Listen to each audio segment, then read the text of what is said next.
awaken the plot at the same time as my sister. We turned out to be supporting characters in the novel. My sister rushes out in a hurry. I panic, thinking she's going to snatch the 600 million lottery. But my sister threatens me fiercely, dare to compete with me for the male lead, and I'll kill you. We've awakened to the plot, yet still thinking about men. Chapter 1. Seeing me about to leave, my sister Elisa's face darkens. She looks at me warily. Are you trying to compete with me for Carter?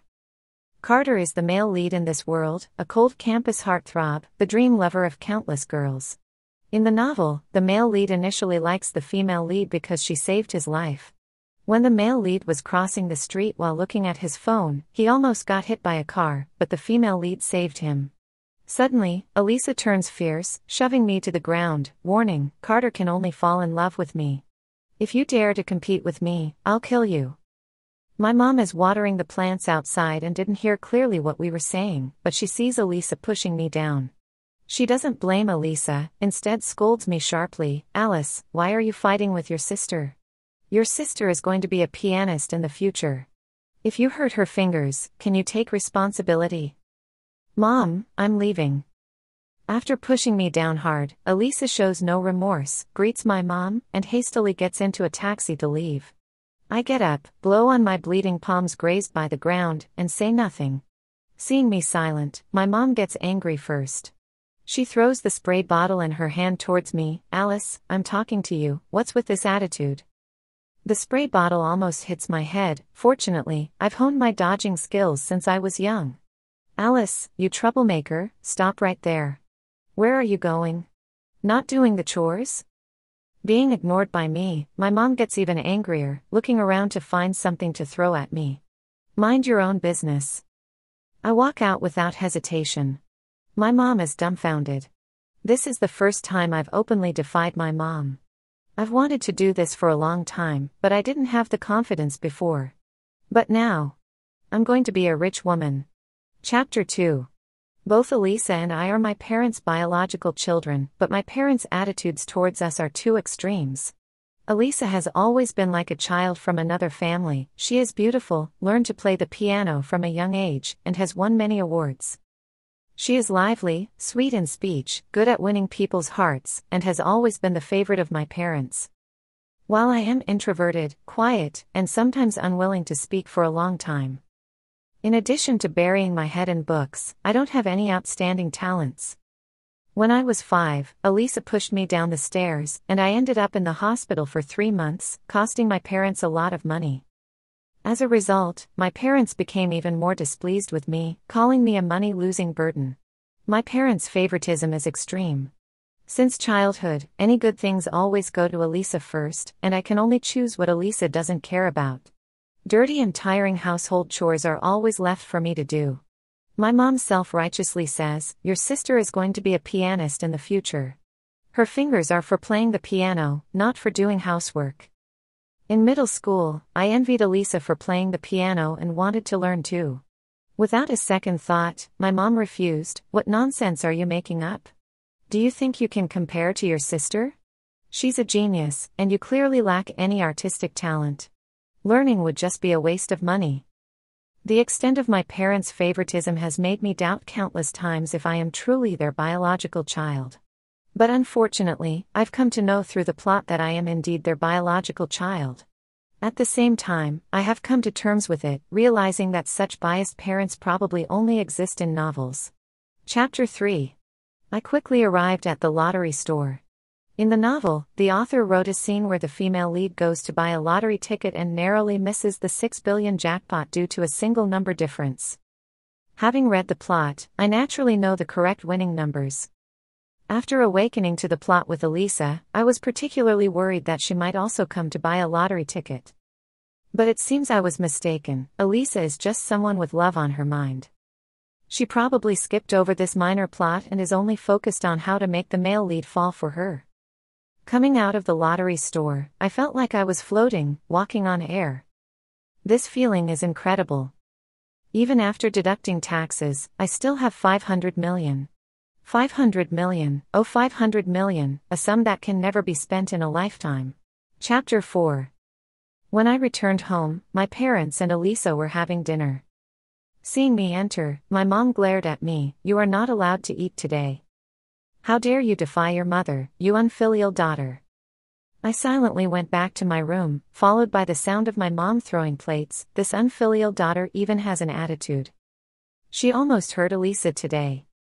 Back in my room, I weakly fell back onto my hard bed, feeling drained. The joy of making a big fortune was instantly diluted the moment I entered this home.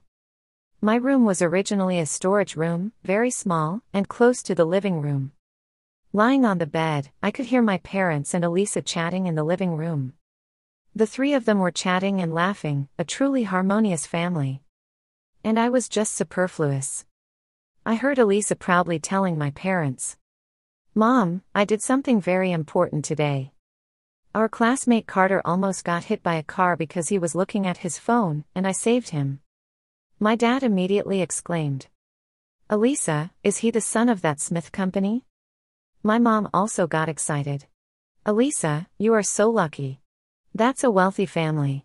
Take this opportunity, make Mr. Smith like you, and once you become the lady of the Smith family, we'll be rich." "Mom and Dad, I will definitely become Carter's wife and make you rich." It's clear that Elisa is very confident. She knows the plot. As long as she takes the female lead's path ahead and captures the male lead, there shouldn't be any problem. Listening in my room, I was quite speechless. Knowing the plot, Elisa's method of becoming wealthy is actually to marry a wealthy man. If she had paid attention to relevant business information while watching the plot, making money would be easy. Elisa is my good daughter. She can play the piano, studies well, and is ready to give us a good life. Not like that money-losing burden who only makes me angry all the time. If the fortune teller hadn't said this child was a boy, I wouldn't have given birth to her. My mom's voice was loud, and I knew she was saying it on purpose for me to hear. Chapter 5. Later, Elisa actually came to my room. "What do you want?" I can't even consider Elisa as a plastic sister. Since childhood, she has bullied me and treated me as her servant, relying on her parents' favoritism. Elisa glared at me darkly. "I'm here to seriously inform you that the male lead, Carter, is mine. You're not allowed to catch his attention." She was still concerned. After all, we both knew the plot. But she didn't know that when I watched the plot, my focus wasn't on the romantic entanglement of the male and female leads. I memorized everything that could change my destiny. "Alice, did you hear me?" I smiled. "Stop calling me. I was scared by a dog when I was a child. I'm afraid of shadows coming back." Elisa's face immediately changed, looking as unpleasant as if she had eaten something bitter. She couldn't believe it. "You dare to insult me?" Elisa snapped and instinctively raised her hand to slap me. I instantly grabbed her hand, staring at her fiercely. "Elisa, I'm not interested in your male lead. Stop bothering me." Having done chores since I was little, my grip was much stronger than an average girl's. Elisa couldn't struggle at all, and it seemed like my current demeanor scared her. She didn't dare to make a sound even if it hurt. When I let go of her, "Humph, acting all high and mighty. How could you not be interested in Carter, such a handsome guy? But I'm not afraid. I'm prettier than you, better at pleasing people. You can't compete with me." Elisa walked away with her head held high. Watching her proud figure, I couldn't help but shake my head. How pitiful. Would she die without a man? Chapter 6. I really am not interested in the male lead. Before knowing the plot, I did have a good impression of him because of his face. But after knowing the plot, I just want to say, stay away from this kind of man. In the plot, the male lead Carter's character is a paranoid, suffering from a serious mental illness. He is easily irritable and violent. In the later part of the novel, he has hit the female lead several times, then pitifully begs for forgiveness, saying it was due to his illness. Relying on his family background, he often bullies other classmates at school, and Elisa and her group of fans would scream. Carter's punching movements are so cool. This punch seems to hit others, but it actually hits my heart. I really want to comment, if he's so cool, why not try punching you? I would stay far away from this domestic violence man. How could I possibly provoke him? Moreover, in the novel, the male lead only knows how to be jealous, have a bad temper, and doesn't study well. Later in the plot, if not for the female lead managing the company for him, the male lead would have probably gone bankrupt long ago. Compared to the male lead's problematic character, the female lead is the perfect goddess. She is beautiful, intelligent, resilient, and kind. It's just that in order to make the two fall in love, the female lead's intelligence is deliberately diminished when she's with the male lead. Elisa and the male lead are a good match. They suit each other very well. Hopefully, they will last forever. Chapter 7. The next day. As soon as I entered the school, I saw Elisa and Carter walking side by side in the campus from afar. This was the first time Carter had such close contact with a girl, causing a sensation, with many people stealing glances. Elisa, who was being watched, seemed to be very shy, but I knew her pretense very well. She was clearly extremely pleased at this moment. In no time, rumors about the two of them spread throughout the school. Elisa became the talk of the town. Just after the morning classes ended, there was a commotion in the corridor outside our classroom. Ah! It's Carter, the heartthrob. Some female classmates were so excited that they fainted directly. I was dumbfounded. All eyes were on Elisa as she stood up slowly and gracefully, speaking in the tone of a real girlfriend. Carter and I have agreed to have lunch together today. This sentence seemed to confirm the rumors. The girls cast envious and jealous looks towards Elisa. Just as I was about to head to the cafeteria to eat, Elisa stopped me at the door, with Carter by her side. This was the first time I met Carter. In the original plot, I was just a passerby with no connection to the male lead. Elisa smiled and introduced, "Carter, this is my little sister Alice, who had a secret crush on you before, haha." Clearly, Elisa wanted to embarrass me publicly. But soon enough, her smile faded, and her expression turned extremely ugly. For some reason, the male lead, Carter, was staring at me with an almost crazy look, as if he had known me for a long time. I finally found you. Chapter 8. Everyone was shocked by Carter's actions. Carter was known as the aloof school idol, and if it weren't for Elisa saving him, there would be no chance for them to be so close. Yet, here was Carter looking at me with such intensity, leaving all the classmates puzzled. Elisa was even more puzzled, as she had intended to show off, but Carter's attention was completely drawn to me. I was quite puzzled too. In my awareness, I had never met Carter before, and in the novel's plot, Carter had never mentioned my name. So why did he seem to recognize me now? Before I could ask, Carter spoke first, his expression passionately fixed on me. "A long time ago, in the hospital, did you give a boy some candy?" As soon as he said that, I understood. In the book, the male lead always had a figure in his heart, a white moonlight, who never appeared, not even a name. This white moonlight was a boy who ran away from home when he was young and hid in the hospital, starving. A little girl gave him candy. Clearly, that girl was me. If Carter hadn't mentioned it now, I wouldn't have remembered at all. Because back then, I not only gave candy to Carter but also to other kids. Once everything became clear, I immediately shook my head. Sorry, I was very poor when I was young and never gave any candy to a little boy. I didn't want any entanglement with this male lead. Seeing my denial, Carter's peach blossom eyes stared at me fiercely. "Are you sure?" My face remained expressionless. "Sure." At that moment, Elisa, who had a dark expression, suddenly spoke up, looking very excited. "Carter, are you talking about Mingcheng Hospital? I stayed there when I was young and gave a little boy candy." Carter then turned to her, frowning, and asked, "What kind of candy?" Elisa hesitated for a moment, probably frantically recalling scenes from the drama she had watched. I suddenly spoke up, as if searching for something. "Where did I put my milk this morning?" Elisa's eyes lit up, and she immediately said, "It's White Rabbit milk candy, my favorite when I was young." Upon hearing this, Carter's expression became excited, and he directly held Elisa's hand, saying, "Elisa, it's really you. I never expected that you not only saved me but also were the little girl who gave me candy when I was young." Elisa was thoroughly enjoying the moment. She sneakily glanced at me with a provocative gaze, as if saying, "See, you can't compete with me." Little did Elisa know that I had just intentionally hinted to her. I wanted to ensure that these two were locked in and wouldn't harm the female lead. Chapter 9. Excuse me, please make way.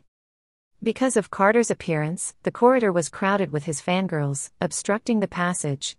A girl with a mushroom haircut and black-rimmed glasses, looking plain on the outside, passed by. Carter, standing in the middle of the hallway holding Elisa's hand, was still immersed in the joy of reuniting with his white moonlight and didn't even glance at the girl.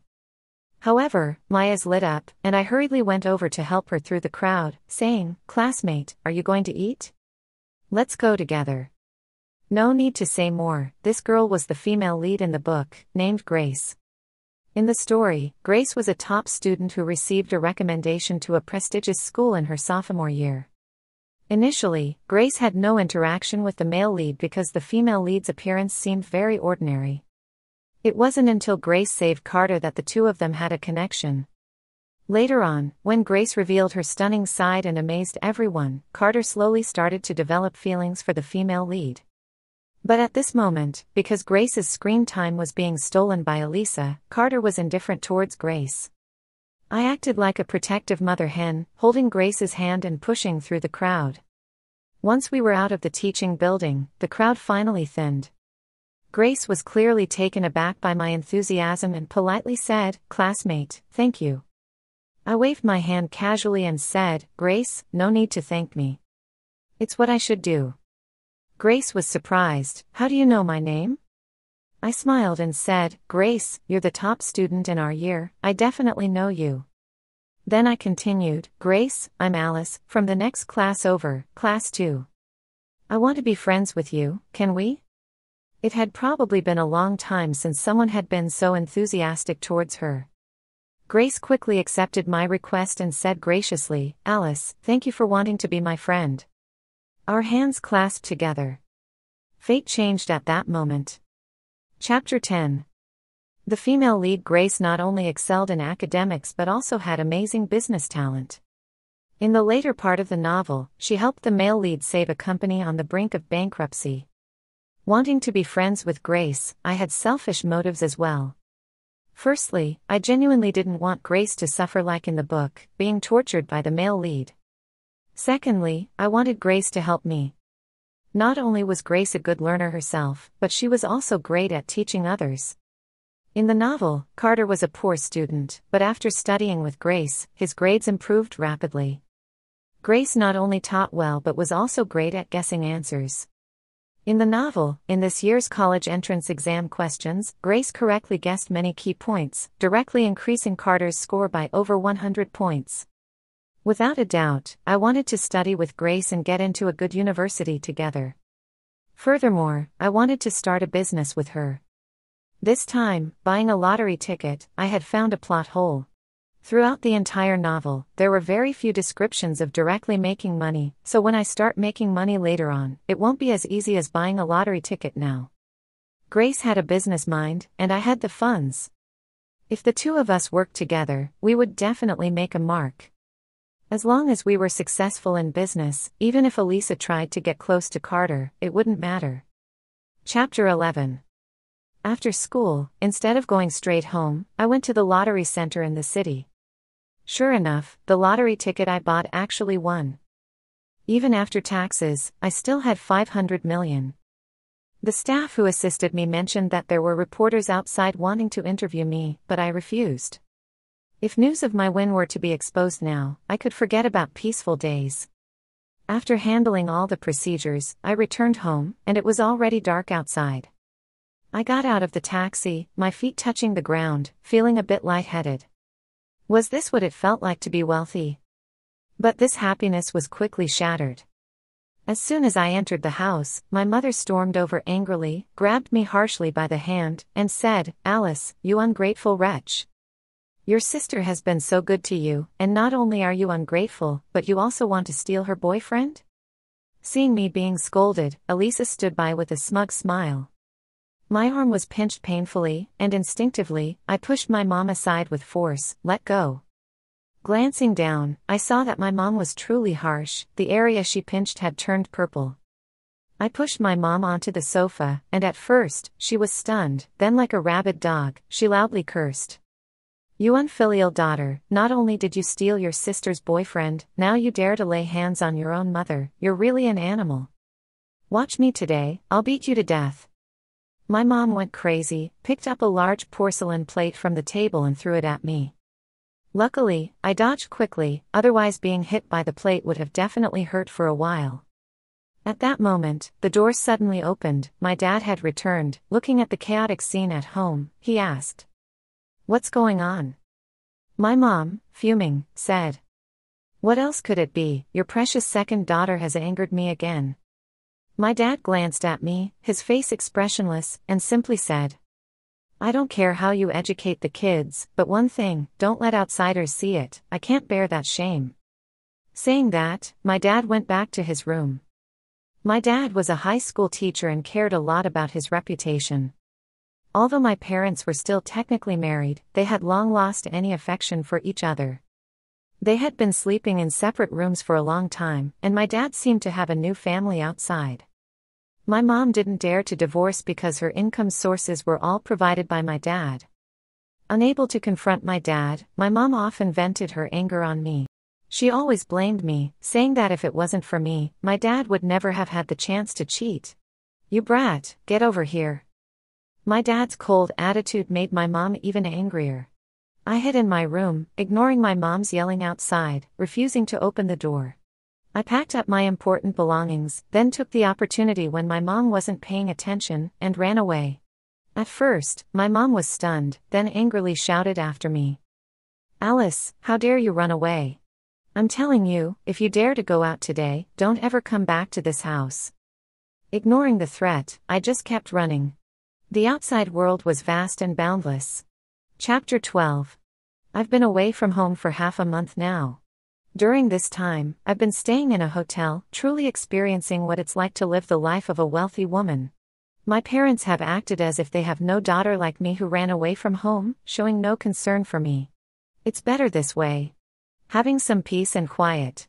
1 month away from the college entrance examination, during this period at school, besides attending classes, I spent most of my time with Grace. Grace is truly amazing. Some of the concepts taught by teachers felt like ancient scriptures to me. But when Grace explains them to me, she always manages to break down the principles in a clear and understandable way. My grades have also improved rapidly. Previously, I could at most aim for a second-tier university, but now in monthly exams, I occasionally touch the first-tier score. By the time of the college entrance examination, with Grace's predictions, the key universities that used to seem out of reach for me can also be within my grasp. Although Grace and I are friends, I didn't let her teach me for free. Instead, I paid her a fee based on time, equivalent to hiring a private tutor. Initially, Grace refused. She felt that as friends, helping each other was the right thing to do. But I told her, people don't live for others. If you make sacrifices for others, you should expect something in return. Whether that reward is money or something else. In the book, Grace is great in every aspect, but she's too kind, always helping others regardless of cost. Sometimes being too kind is not a good thing. When you're too kind, others might take your efforts for granted. Luckily, Grace is a girl who listens to advice. After hearing me out, she slowly started to change. She won't just mindlessly do someone's homework because they say thank you. She's learning to say no. Chapter 13. Because I often frequented hotels, and perhaps due to some gossip spreading, there were rumors circulating in our class about me. During physical education class one day, a few girls gathered together, and one of them said with a serious tone, "Have you heard? Our classmate Alice has been going in and out of hotels recently. I'm telling you, every time she goes into a hotel, she's always with a different man. I heard some of them are as old as her dad." Ew, that's disgusting. These two sisters are like night and day. The older sister is dating Mr. Smith, enjoying endless luxury, but the younger sister is fooling around with men in society. I stood behind them, quietly listening to their conversation. Then, I extended my leg and gave a solid kick to the back of that girl, making her fall flat on her face. She got up abruptly. "Who kicked me? Alice, was it you?" I shrugged, indifferent, and said, "Do you have any proof?" "You little brat, slandering good people, I'm going to beat you up." I'm 1.7 meters tall and have been training my body, so the girls in the class were no match for me. The girl I kicked stared at me, gradually lowering her head, not daring to say another word. Chapter 14. Grace also heard similar rumors. One day after her study session, she nervously looked at me and asked, "Alice, did you run away from home?" I nodded, Grace didn't ask me why, she just fell silent for a while and said, "Alice, why don't you come stay at my place? Staying at a hotel can be quite expensive, but if you stay with me, we can study together." I thought Grace made a valid point. So, I agreed. But I told her that if I stayed at her place, I would also pay her accordingly. After spending some time together, Grace understood my personality and didn't refuse. Grace comes from a single-parent family. Her father cheated on Grace's mom when she was pregnant, leading to a divorce. Grace's mom fought for and won custody of Grace through legal battles. However, due to a prenuptial agreement her father tricked Grace's mom into signing before marriage. Grace's mom didn't receive a penny from him after the divorce. Despite this, Grace's mom remained strong, raising Grace on her own all these years without asking her ex-husband for a dime. Chapter 15. The day I went to Grace's house, the three of us had clear roles.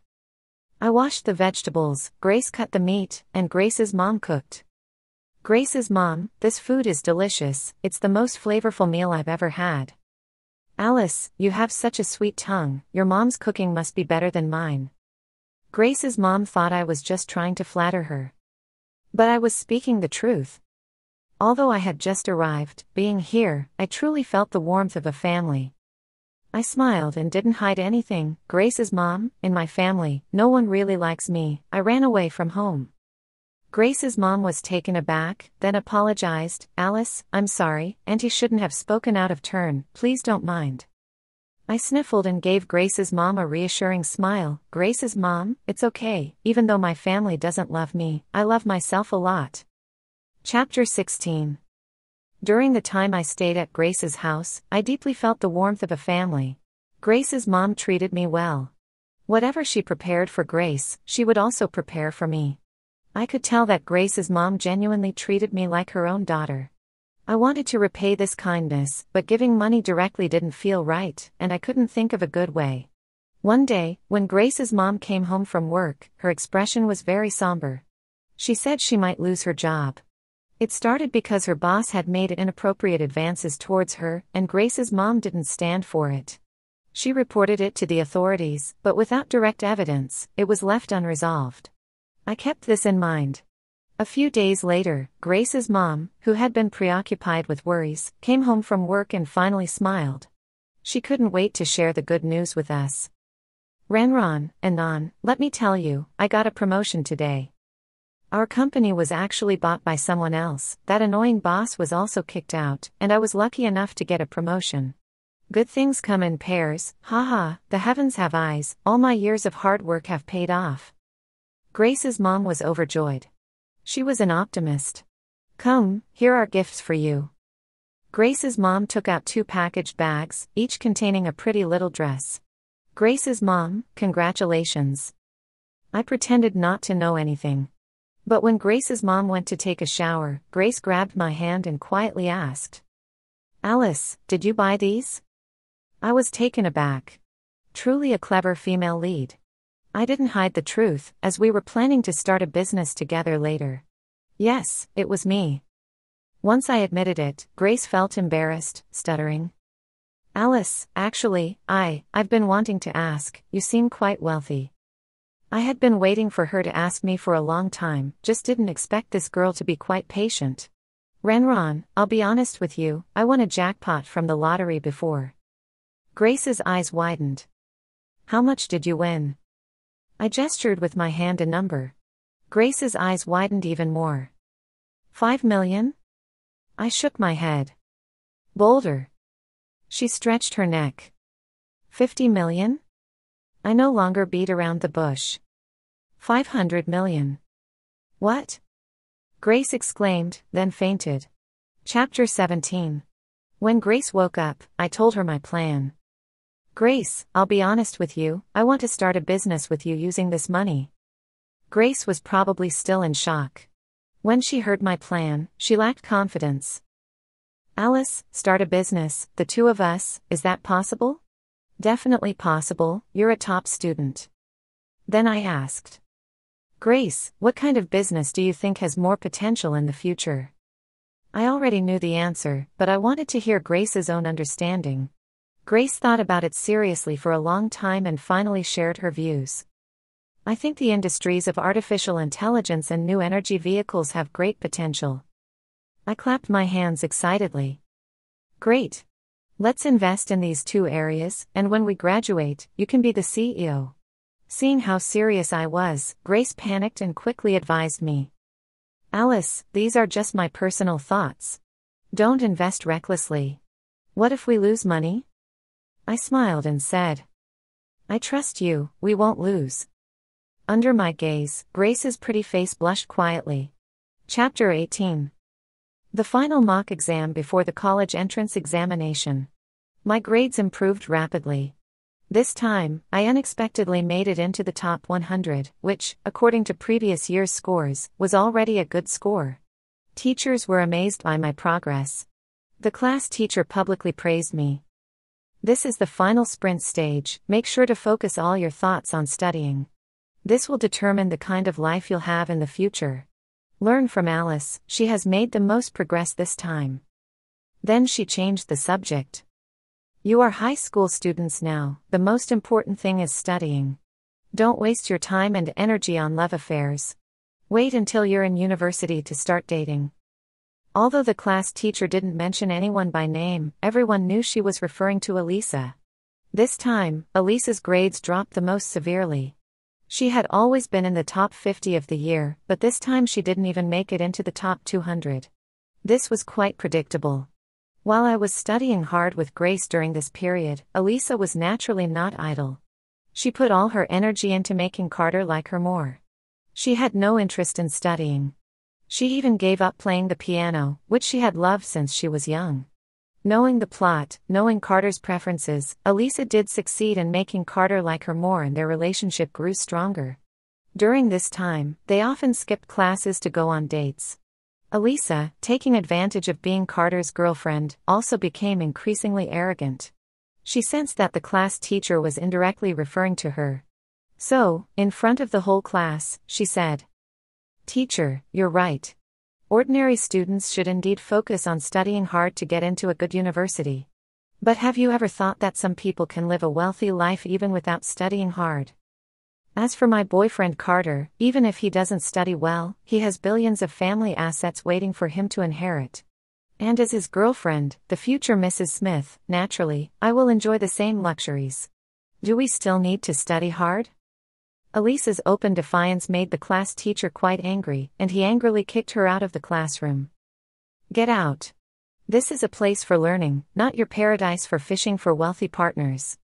With a proud look, Elisa, carrying her Chanel handbag, swayed out of the classroom. When she reached the door, she glanced at me and sarcastically remarked, Some of you, even if you study hard and get into a good university, so what? In the end, you'll still end up working for us wealthy people, right? If you're a girl, you might as well find a wealthy man to marry early.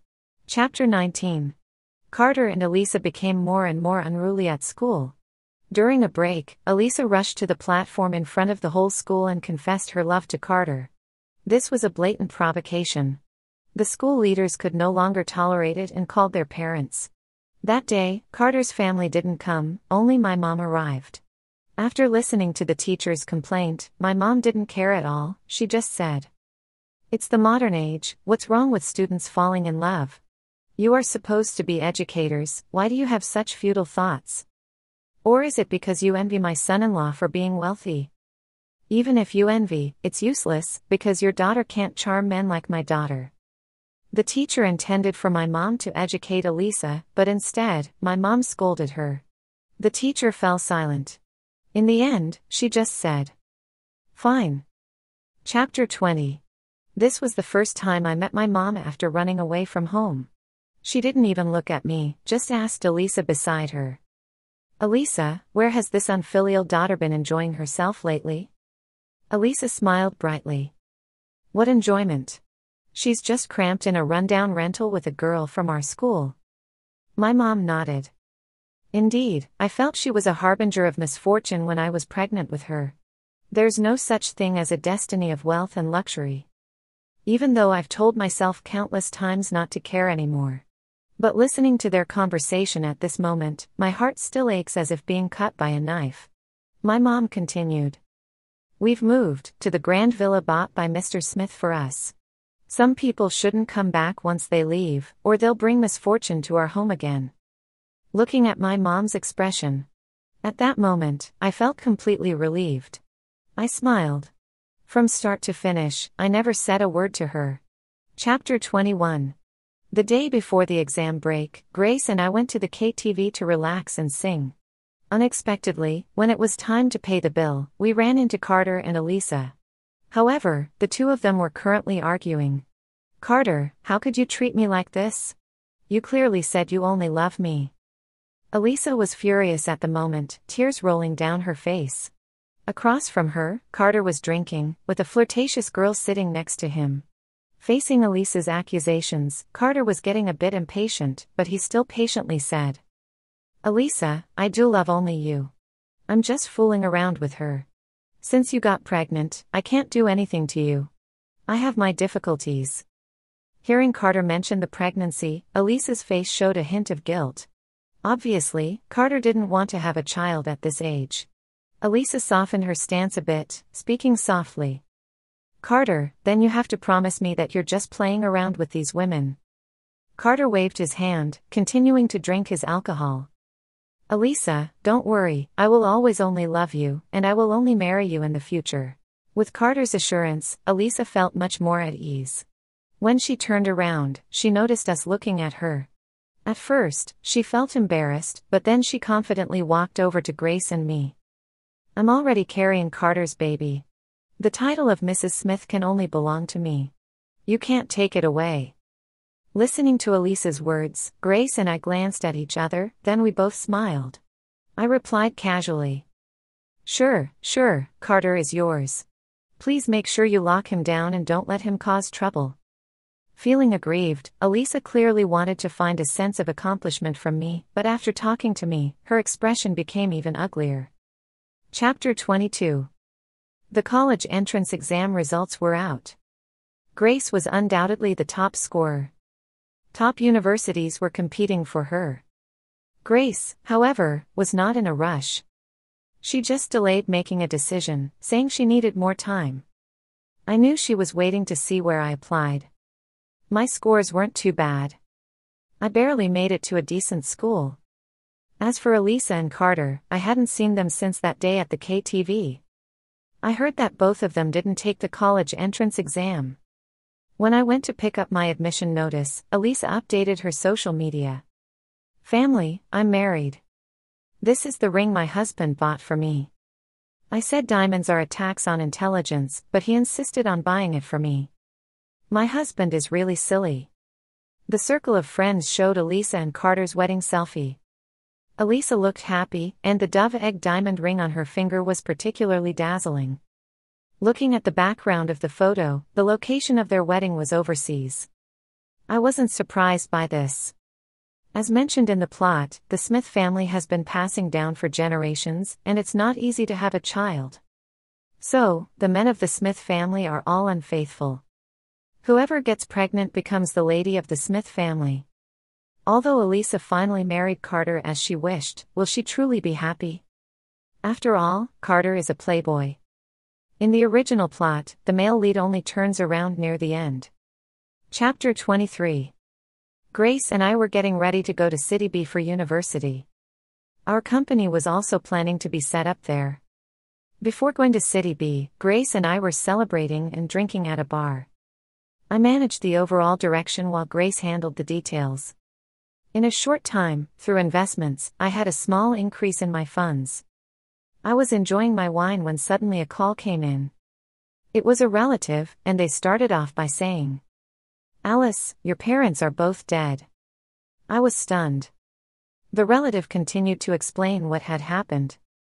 It went like this: due to the relationship with the Smith family, my parents also got carried away. Seeing my father living in a mansion, the woman he kept outside couldn't sit still, insisting on living in the mansion with their son, who she was carrying. My father was always the emperor at home, never caring about my mother.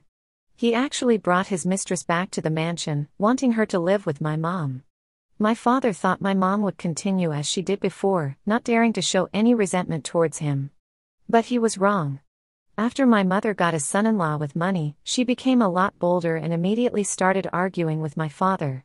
"You've been married to me for so many years, yet you never gave the family a son. Now you have the nerve to get angry." These words shocked my mother, and she stared hatefully at the pregnant mistress. "A son, right? Since you want a son so badly, I won't let you have one." My mother suddenly turned fierce and pushed the mistress off the second floor. The mistress died on the spot. My father went crazy instantly, rushed to the kitchen, grabbed a knife, and in the chaos, he killed my mother. Finally, he jumped off the building. After hearing the relative's story, I still didn't say a word. They thought I was too heartbroken to speak. They tried to console me. "Alice, don't be too sad. Your health is the most important." After hanging up the phone, I, who had been silent, suddenly raised my glass and addressed everyone. "Today's entire bill is on me, Alice." The crowd cheered loudly. Chapter 24. Seeing Carter and Elisa again. It was 4 years later. Grace and I had already graduated from university. Through our previous efforts, we achieved remarkable success in the fields of artificial intelligence and new energy. Our company also went public successfully. Encountering Carter and Elisa. It was at a cocktail party. Carter had already taken over the family business, dressed in a black suit, exuding a strong aura of a business elite. Although he didn't take the college entrance exam, Carter's family spent a lot of money to send him abroad for further studies. Despite his grandeur, Carter's brows were deeply furrowed. Beside him, Elisa was dressed elegantly, but she seemed to have lost some weight. While I was chatting with other company bosses, I suddenly heard Elisa's voice from behind. "Alice, what are you doing here?" Elisa was particularly shocked, clearly unable to understand how I could appear at such a high-class cocktail party. After a moment of hesitation, Elisa seemed to figure it out and then sarcastically remarked, "Oh, I see, you must be a staff member at this party." She then raised her hand, extended her leg, and said arrogantly, "Alice, my shoe is dirty, kneel down and clean it for me." At that moment, the CEO Colin next to me spoke up. He stared at Elisa with a dumbfounded expression and said, "Mrs. Smith, do you know who this is? She is the chairperson of Alice and Grace Group, the person President Carter has been trying hard to meet. Currently, only she can help the Smith family out of its predicament." "What?" Elisa's face went pale. Carter appeared at this moment, glaring fiercely at Elisa, his voice cold. "Why don't you apologize to our esteemed guest?" Feeling threatened by Carter's anger, Elisa looked very aggrieved. "Carter, you want me to apologize to her? You know exactly who she is." Carter remained expressionless, his aura dark and heavy as he simply said, "I only know that she is now the chairperson of Alice and Grace Group, the lifeline of our company." Seeing Carter's serious expression, Elisa knew he meant business and reluctantly said to me, "I'm sorry, please forgive me." Without even glancing at Elisa, I just casually chatted with the CEO next to me. Apologies are just lip service. Where's the sincerity? Shouldn't there be a gesture of kneeling down? "Yes, yes, yes," the CEOs all echoed in agreement. Carter's voice grew even deeper. "Elisa, kneel." Elisa was startled, her eyes instantly reddening with tears, looking at Carter with a sense of grievance. "Carter, I kneel." But Carter seemed possessed at that moment, his expression chillingly cold. Elisa dared not say anything more and slowly knelt down. Her pent-up grievances erupted at that moment. She burst into tears directly, shaking violently all over. Seeing Elisa kneel, Carter then turned to me, his voice very respectful. "CEO Alice, are you willing to invest in our company now?" I finished the red wine in my glass, then revealed a surprised expression. "President Carter, are you hearing things? When did I ever say I would invest in your company?" Carter's face immediately turned ashen. Chapter 25. A few months later, the Smith family went bankrupt. I had expected this. Despite graduating from a prestigious foreign university, Carter lacked substance. Yet, he was obstinate, unwilling to heed advice from industry insiders. Bankruptcy was inevitable. In the original plot, it was the female lead who helped him through the tough times, but now, the person by his side was Elisa. Elisa never even attended university. What help could she provide? Even if she suddenly realized her mistakes and recalled some business-related plots to assist Carter. But it was too late. I wouldn't give him a chance to turn things around. In this circle. Without my consent. Who would dare to help the Smith family? Chapter 26. I received news about Elisa again. She had died. Died at the hands of Carter she had always been fixated on. Ironically, after the Smith family went bankrupt, Elisa refused to endure hardship with him and instead ran into the arms of a wealthy older man. Carter realized he had been cheated on. This prodigal son of the world. In a fit of rage, he set the older man's mansion ablaze. Chapter 27. At night, I dreamt of Elisa. She questioned. Why are we both awake in supporting roles, yet our endings are different? I chuckled in response. Because your brain is full of crap, she retorted. But in my mind, it's clearly the male lead. Look. She's quite clever. Chapter 28. Elisa and my mother spent their whole lives looking for a backer. But they didn't realize that they themselves were the greatest support.